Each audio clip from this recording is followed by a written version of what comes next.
Hi there. In this video, we're going to use some built-in MATLAB functions. I'm going to run the commands not in the command window, which is what you see here, but instead in a script so that I can make that available to the students after the videos are done. And we'll be able to run just chunks of code at a time using cell mode. So let us open up a new script, and I'll use 2% signs that says this is the header line of the cell, and I'll say this is using built-in MATLAB functions. That's what I'm going to talk about right now. And now I can include comments like the date or the name or something. I'll just describe it real quick. We can use a script to keep a record of commands being run and review it later. Okay, so remember to run a section, use run section. It's under the green triangle here.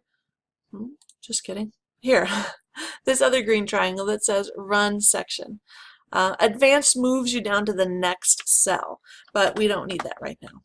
So let's try some built-in functions. And I need a variable first of all, so let's make b equal square root 9. So now I have as soon as I run this section, I'll have a variable called b that is equal to square root of 9.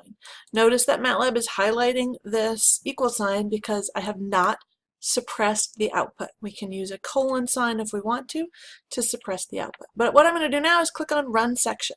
So I run the section that's currently highlighted, and we get, because we didn't suppress the output, we get this output that says b equals 3.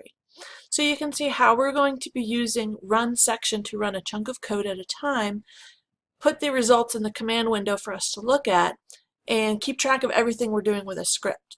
I can change this if I want and say let's run the section again. Now b is equal to 4. And again, you can see the variable over here in the workspace that says b is a variable that has a value of 4. And it's a 1 by 1. That means it's a scalar. It's not an array. It's not a vector, a one-dimensional vector, or a two-dimensional array. All right, let's do some more commands. Let's do rem. What do you think rem does? Get the little pop-up thing. Rem is for remainder. So when we divide 100 by 3, what do you think the remainder will be? Let's run this section again. Notice I suppressed the output. You can also, when you're done with a line, you can comment it out if you want to. So commenting it out will mean that MATLAB ignores it and won't run that command.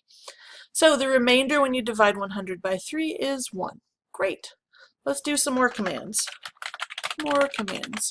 Notice I've used a double, so if I run a section now, it will only run the current section and will no longer get b as a variable. So let me clear b just to prove that point. All right, let's say d equals, let's create an array. Remember, we do that using the square brackets. Actually, let's make this a two-dimensional array. So 1 to 4 will be the first row. And since I want to make a new row, I use a semicolon to create the second row of the matrix. 5 to 8 will be my next row. Oops, 5 colon 8. And I don't need to see that. That's going to have, well, let's do that real quick, actually. Run section.